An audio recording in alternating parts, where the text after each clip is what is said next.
Operation सिंदूर पर अपना पक्ष रख रही है, ऑपरेशन सिंदूर के फेवर में बोल रही है। हमको गर्व होता है कि आज ऑपरेशन सिंदूर पर बोलने का अवसर हमको मिला, क्योंकि इतिहास में ऑपरेशन सिंदूर को स्वर्णिम अक्षरों में लिखा जाएगा, क्योंकि विश्व स्तर पर इसने एक न्यू नॉर्मल को स्थापित किया है भारत के लिए। ये न्यू नॉर्मल की जो नींव है वो सदियों पहले रामचरितमानस में लिख दी गई थी, जिसकी चौपाई है, बिनय न मानत जल्द ही जड़ गए 3 दिन बीत, बोले राम सकोप तब भय बिनु होए न प्रीत। इसका अर्थ ये है कि विनय और धैर्य जरूर ही महत्वपूर्ण गुण है, पर जब धैर्य का बांध टूट जाता है तो भय के बिना उसका कोई उपचार नहीं बचता। हमारी सरकार के दृढ़ संकल्प से और सेनाओं के अदम्य शौर्य के वजह से आज एक नए भारत को विश्व स्तर पर स्थापित किया गया। ये नया भारत क्या है? ये नया भारत वो है जो शांति के लिए गौतम बुद्ध और महावीर जी के दिखाए हुए पथ पर तो चलता है, पर अगर राष्ट्र सुरक्षा की और राष्ट्र हित की बात हो तो प्रभु श्री राम के धनुष को और श्री कृष्ण के सुदर्शन चक्र को भी उठाना जानता है। आज इस चर्चा के 2 भाग हैं। पहला भाग है पहलगाम पर हुआ अटैक और दूसरा ऑपरेशन सिंदूर। पहलगाम पर जिस तरह से अटैक आतंकवादियों ने किया वो नागरिकों पर अटैक नहीं, वो मानवता पर अटैक है। आतंकवादियों ने धर्म पूछकर उनकी पत्नी के सामने, माँ के सामने, परिवार के सामने, बहनों के सामने सारे जो हमारे देश के नागरिक हैं उनको मार दिया। हम लोग ये पूरा देश वो चित्र कैसे भूल सकता है जब एक नवविवाहित महिला लाल चूड़ी पहनकर अपने पति के शव के बगल में बैठी थी। इसने पूरे देश को झंझोड़ करके रख दिया था। लेकिन दुर्भाग्य की बात यह है कि आज भी हमारे देश में ऐसे लोग हैं जिनको पहलगाम से ज्यादा दुख पैलेस्टीन के लिए होता है, क्योंकि ये उनकी राजनीति को फायदा नहीं देता। लेकिन जहां राजनीति के लिए कई लोग चुप्पी साध लिए, वहां हमारे यशस्वी प्रधानमंत्री ने राष्ट्र धर्म निभाया और उन्होंने महिलाओं के आंसुओं को ही नहीं पोंछा, पर महिलाओं के स्वाभिमान को और सम्मान को पुनर्स्थापित किया। हम बता देना चाहते हैं कि ये एक नया भारत है और आतंकवादी हमले के बाद ये भारत मोमबत्तियां नहीं जलाता, ये दुश्मनों की चिता को जलाता है। ये शांति चाहता है, पर शांति अपने शर्त पर चाहता है, और अगर अपने शर्त को नहीं पूरा किया जाए तो डिप्लोमेसी से डिस्ट्रक्शन तक का भी रास्ता जानता है। इसी बात पर हम एक शायरी कहना चाहेंगे, खतों का दौर गया अब फरमान भेजे जाते हैं, जो करते हैं भारत की आत्मा परवार वो सीधे कब्रिस्तान भेजे जाते हैं। अभी अपने कांग्रेस के साथियों का बात सुन रही थी और वो कह रहे थे कि 1971 में इंदिरा गांधी ने ये किया है, 1971 में इंदिरा गांधी ने वो किया, पर वो कभी भी 1971 का क्रेडिट बिहार के बेटे जगजीवन राम जी को नहीं देते हैं, जो तब के रक्षा मंत्री थे। बांग्लादेश ने उनको 1971 का वॉर हीरो डिक्लेयर किया था, और रक्षा मंत्री होने के जंग के बाद भी उन्होंने सैनिकों के रिहैबिलिटेशन के लिए काम किया। लेकिन कांग्रेस पार्टी इसको कभी नहीं रिकॉग्नाइज करेगी, क्योंकि उनको दलित नेतृत्व से समस्या है। वो सिर्फ उनके साथ रहना चाहते हैं जो बाबा साहब के चित्र को अपने पैर पर रखते हैं। अगर हम ऑपरेशन सिंदूर की बात करें तो ये सिर्फ टेरर लॉन्च पैड्स को ध्वस्त नहीं किया, ये पूरी की पूरी तरीके से पाकिस्तान के हौसले को ध्वस्त कर दिया है। लेकिन एक आश्चर्य की बात है मैम, और आश्चर्य की बात यह है कि हमारे दुश्मन देश में एक युवा नेता है और एक युवा नेता हमारे विपक्ष में है। दुश्मन देश का सदन अलग है, हमारे देश का सदन अलग है, वहां के नेता अलग है, यहाँ के नेता अलग है, पर इनका सवाल एक ही है। विपक्ष का सवाल और दुश्मन देश के नेता का सवाल एक कैसे हो सकता है?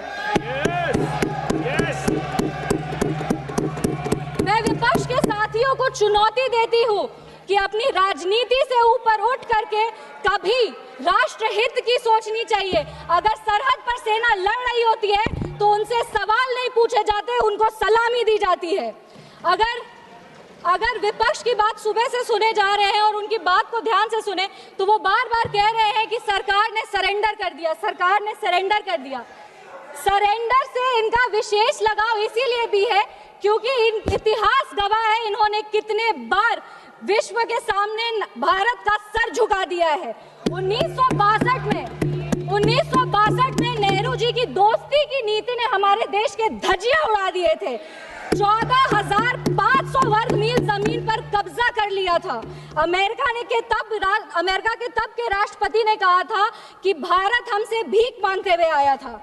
1971 में वेस्टर्न मीडिया ने प्रधानमंत्री के बारे में जो भी कहा हो, उन्होंने हमारे देश के बारे में, भारत के बारे में कहा कि भारत एक धोखेबाज देश है और भारत नागरिक धोखेबाज लोग हैं। ये था भारत का इमेज आपके शासनकाल में।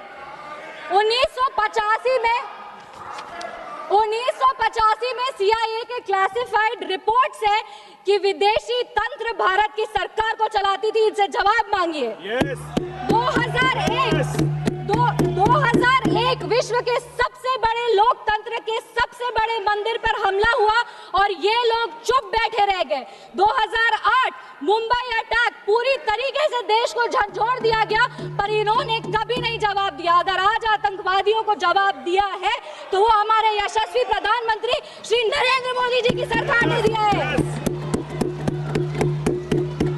पर इनके राष्ट्रीय अध्यक्ष, कांग्रेस पार्टी के राष्ट्रीय अध्यक्ष कहते हैं कि ऑपरेशन सिंदूर एक छोटा मोटा ऑपरेशन था। ये इनकी विचारधारा का समस्या है।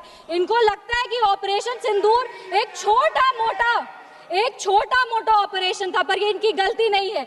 इनकी विचारधारा ये कहती है कि अगर हिंदू धर्म को आगे लेके जाओ, हिंदू धर्म के पक्ष में बोलो तो वो सैफरन टेरराइजेशन है, पर इनकी राजनीति के लिए ये कहते हैं आतंकवादियों का कोई धर्म नहीं होता। ये दोहरा चरित्र क्यों है इनका?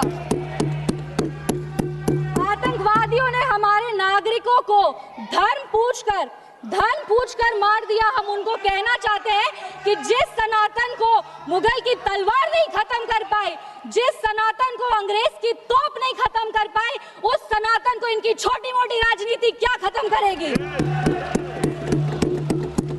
आतंकवादियों ने जब हमारे भाई लोग को मारा तो उनको मारने के पहले बोला कलमा पढ़ के सुनाओ। उन नागरिक की बहन होने के नाते, इस देश की बेटी होने के नाते हम उनको महाभारत सुनाना चाहते हैं।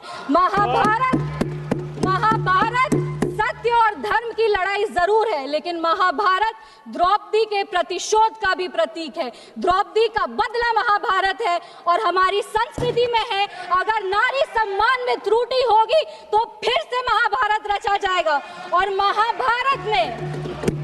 महाभारत में लिखा है धर्मो रक्षति रक्षतः। जो धर्म की रक्षा करते हैं, धर्म भी उन्हीं की रक्षा करता है। विशेष रूप से हम धन्यवाद देंगे हमारे यशस्वी प्रधानमंत्री श्री नरेंद्र मोदी जी का, जिन्होंने ऑपरेशन सिंदूर का नाम ऑपरेशन सिंदूर रखकर पूरी दुनिया को बता दिया है कि एक चुटकी सिंदूर की कीमत क्या होती है। और जिसने हमारी महिलाओं के, इस देश की बेटियों के, हमारी बहनों के सिंदूर को उजागर किया, उसको हमारी सरकार ने, हमारी सेना ने मिट्टी में मिला दिया है। अपने वाणी को विराम देने के पहले बस एक पंक्ति पढ़ेंगे। अगर उसूल पर आए तो टकराना जरूरी है, अगर जिंदा हो तो जिंदा नजर आना जरूरी है।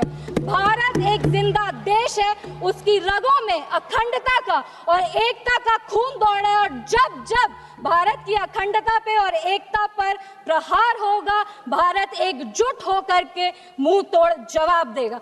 जय हिंद।